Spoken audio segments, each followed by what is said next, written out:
सोचे का बाबू का सोच मारी हो का सोच मारी ऐसे की जाई है अलकारी भाई एक कोपिया के भाई।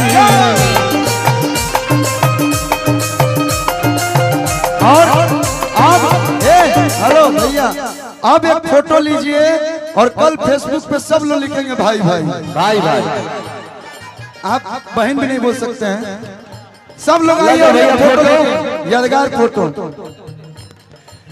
भैया हमारे हवे राम जैसा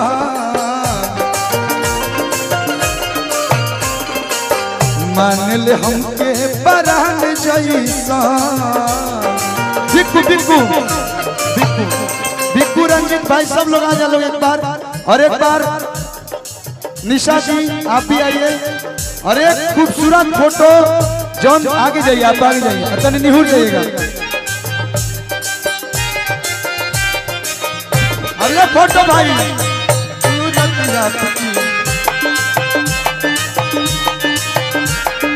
थैंक यू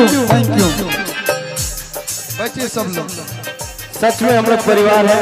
हमारे बड़े भैया अजीत भैया, राकेश भैया,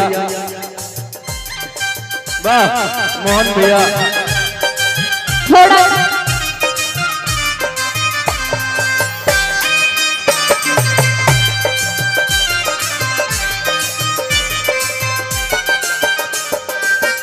अरे एक मजे की आप लोगों को बात बता दूं, इस गाने में जिन्होंने हमारे साथ गाया है कविता यादव जी, मैंने नाम सुना उनका कि वो आई थी, उनके बच्चे को कहाँ है कविता जी?